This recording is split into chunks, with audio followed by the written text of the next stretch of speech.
Hello. अस्सलाम वालेकुम, उमर खान साहब बात कर रहे हैं? वालेकुम सलाम जी, बात कर रहा हूँ। अच्छा, मैंने अभी क्या कहते हैं पंजाब यूनिवर्सिटी का नोटिफिकेशन देखा है, नो एज लिमिट वाला। तो मेरी एज 36 प्लस है, क्या मैं इसके लिए एलिजिबल हूँ? असल में मैं एक वीडियो बना के बहुत जल्द आप लोगों को चैनल पर अपडेट कर देता हूँ। आप जो है वो चैनल पर देख सकते हैं इस वीडियो को।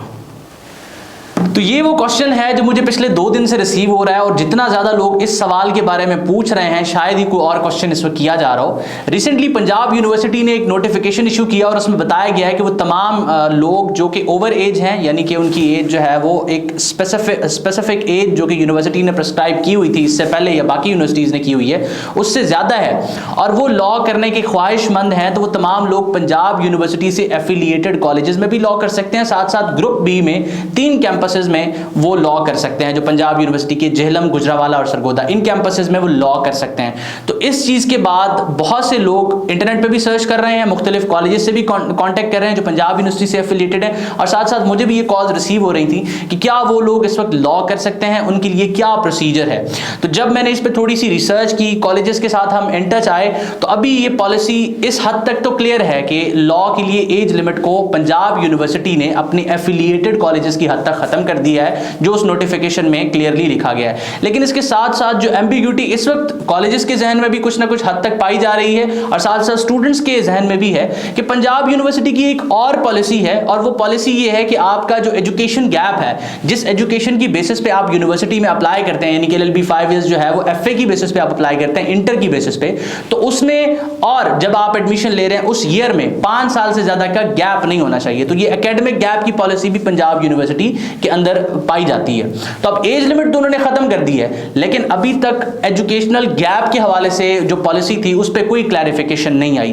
तो मुख्तलिफ कॉलेजेस से जब हमने कांटेक्ट किया या कुछ जो है वो हमने रिसर्च की है, तो ये मालूम हुआ है कि जल्द ही जो आपके एजुकेशन गैप की पॉलिसी है उसको भी खत्म किए जाने के इम्कानात हैं, और कुछ कॉलेजेस कह रहे हैं कि इसको जो है वो नहीं खत्म किया जाएगा। लेकिन अल्टीमेटली अगर हम लॉजिकल देखें तो लॉजिकल बात यह है कि अगर आप एज लिमिट हटा रहे हैं तो फिर डेफिनेटली बात है जो एजुकेशन गैप वाला फैक्टर है उसको भी खत्म किया जाएगा। तो वो तमाम लोग जो ओवर एज हैं उनके लिए जो है ना एक खुशखबरी ये है कि बहुत जल्द पंजाब यूनिवर्सिटी के एफिलिएटेड कॉलेजेस में आप लोग लॉ कर सकेंगे, लेकिन उसके लिए आपको एंट्रेंस एग्जाम पास करना पड़ेगा, लॉ एडमिशन टेस्ट, उसको क्लियर करने के बाद ही आप अप्लाई कर सकेंगे, और फिर 5 साल आप रेगुलर पढ़ सकेंगे। प्राइवेट लॉ का पाकिस्तान में कोई कॉन्सेप्ट नहीं है। बड़े लोगों के जहन में होगा कि प्राइवेट लॉ कर सकेंगे, वो ऐसा बिल्कुल नहीं है। कोई जॉब कर रहे हैं आप साथ, तो फिर आप डेफिनेटली बाद में लॉ नहीं कर सकेंगे। लॉ एक प्रोफेशनल डिग्री है, और अगर आप एफिलिएटेड कॉलेजेस के थ्रू भी करते हैं तो आपको रेगुलरली क्लासेस लेनी पड़ेंगी, और क्लासेस लेके ही आप जो है वो लॉ कर सकेंगे। तो ये तो एक अपडेट है आप तमाम लोगों के लिए उस नोटिफिकेशन के हवाले से जो 12 मुझसे पूछा जा रहा था, और ये सिर्फ पंजाब यूनिवर्सिटी की हद तक है। आप एक चीज और जहन में रखें कि ये जो एज लिमिट है ये हमेशा यूनिवर्सिटी जो है वो अपने एफिलिएटेड कॉलेजेस के लिए रखती है, और उन एफिलिएटेड कॉलेजेस से रिलेटेड यूनिवर्सिटी कभी भी अपनी पॉलिसी चेंज कर सकती है, और हर यूनिवर्सिटी एक इंडिपेंडेंट इंस्टीट्यूट है वो अपनी पॉलिसीज खुद बनाती है। तो उस नोटिफिकेशन में लिखा हुआ है कि वाइस चांसलर ने अपनी डिस्क्रिशनरी पावर्स को यूज किया है, जो कि उनके अपने एक्ट के अंदर उसके वाइस चांसलर के पास हैं, और उसके थ्रू उसने एज लिमिट को खत्म किया है। तो आप तमाम लोगों के लिए एक रोशन इम्कान है कि बहुत जल्द अगर इन केस आपका एकेडमिक बैकग्राउंड भी है तो वो भी खत्म कर दिया जाएगा, और आप लोग लॉ में एडमिशन ले सकेंगे। दूसरा, अब यहाँ पर कुछ मैं खुद से ऐड करता हूँ, क्योंकि हमेशा ये चीज़ जो है वो एक कमेंट सेक्शन में मैं देखने को मिलती थी, और मुख्तलिफ फॉर्म्स पर डिस्कशन हो रही होती थी कि एज लिमिट नहीं होनी चाहिए, एजुकेशन पे किसी किस्म का गैप नहीं होना चाहिए, सॉरी रिस्ट्रिक्शन नहीं होनी चाहिए, और ये एक कॉन्स्टिट्यूशनल राइट है कि तमाम लोगों को तालीम हासिल करने का हक दिया जाए। और उसमें वो जो है ना मुख्तलिफ आर्ग्यूमेंट्स भी देते हैं कि उनको क्यों तालीम हासिल करने का हक है। बहुत से लोग ये जो एज लिमिट खत्म होने का फैक्टर है वो उसका सेहरा अपने सर लेने की कोशिश कर रहे हैं, ऐसा बिल्कुल नहीं है। ये बहुत अरसे से इन डिस्कशन बात थी, और उसके बाद ये पॉलिसी बनाई गई है। तो अब यहाँ पर अगर मेरा पर्सपेक्टिव आप जानना चाहें तो मेरा पर्सपेक्टिव इसमें सिंपल है कि तालीम हासिल करने पर कोई पाबंदी नहीं होनी चाहिए, कोई रिस्ट्रिक्शन नहीं होनी चाहिए। एज की बेसिस पर, कलर की बेसिस पर, क्रीड की बेसिस पर कोई रिस्ट्रिक्शन नहीं होनी चाहिए। तमाम लोगों को इक्वल अपॉर्चुनिटीज दी जाने चाहिए।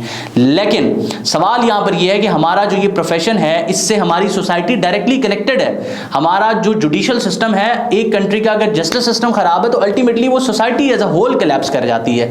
तो यहाँ पर हमें चाहिए यंगस्टर्स, हमें चाहिए वो लोग जो डेडिकेटेडली इस प्रोफेशन में आ रहे हैं। अगर एक पर्सन है कुछ फैक्टर्स की वजह से वो तालीम हासिल नहीं कर पाया, कंटिन्यू नहीं कर पाया, तो ठीक है उसको आप अलाउ कर देते हैं, लेकिन लाइसेंस लेने के लिए एक सर्टेन एज डिफाइंड होनी चाहिए। ऐसा बिल्कुल नहीं होना चाहिए। अगर आप ऐसे हैं जो देख रहे हैं जिसकी एज 60 प्लस है, 55 प्लस है, भाई अभी लॉ 5 साल का करके आप क्या सर्विस दे सकते हैं, आप मुझे खुद बताएं। तालीम हासिल कर लें लेकिन लाइसेंस लेने पे पाबंदी होनी चाहिए। लाइसेंस सिर्फ उन्हीं लोगों को दिया जाए जो एक सर्टेन एज तक हो, क्योंकि डेफिनेटली बात है इस प्रोफेशन का ग्रेस क्यों खराब हुआ। इस प्रोफेशन का ग्रेस इस वजह से खराब हुआ कि पोस्ट मास्टर साहब थे, रिटायर हो गए हैं, अब लॉ कर लिया 3 साल का, पैसे दे के डिग्री हासिल कर ली, उसके बाद जो है वो आप फट्टा लगा के 500-500 रुपए में केसेस किए जा रहे हैं। और मतलब कि पूरा का पूरा सेटअप उन्होंने खराब किया। वो लोगों का लॉ के ऊपर से जो यकीन है, जो कोर्ट्स के ऊपर से यकीन है, जो केसेस के अंदर डिले है, वो तमाम इन्हीं चीज़ों की वजह से कॉज हो रहा है। तो ये एक अच्छा इनिशिएटिव था कि एक एंट्रेंस एग्जाम अनाउंस किया गया था, उसके बाद एक लॉ गैट का एग्जाम था, एक अच्छा चेक एंड बैलेंस था, काबिल डेडिकेटेड लोग इस फील्ड में आ रहे थे।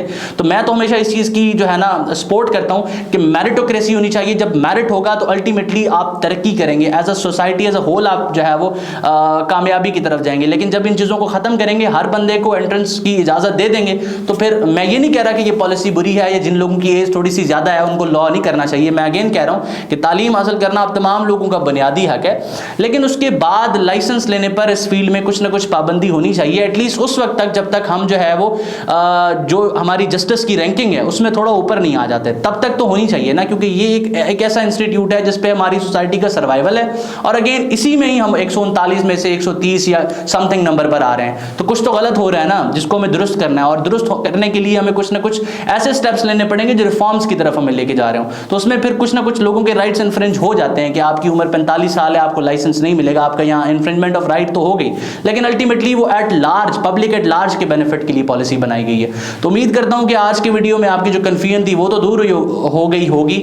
और इसके बाद अगर आपका कुछ सवाल है तो कमेंट सेक्शन में बता सकते हैं। मेरी अगर ओपिनियन से आपकी दिल आज़ारी हुई है तो मैं उसके लिए तहे दिल से माजरत खाऊं, लेकिन ये मेरी अपनी ओपिनियन है, आपकी अपनी ओपिनियन हो सकती है, उसकी मैं रिस्पेक्ट करता हूं और मेरी ओपिनियन की उम्मीद करता हूं आप रिस्पेक्ट करेंगे। अपना बहुत सारा ख्याल रखें। किसी भी सवाल या कन्फ्यूजन की सूरत में स्क्रीन पर मौजूद व्हाट्सएप नंबर को इस्तेमाल करके हमसे इन टच आ सकते हैं। अल्लाह आपका हामी और नासिर हो, हमेशा आपके लिए दुआ गो। पाकिस्तान जिंदाबाद। अल्लाह हाफ़िज़।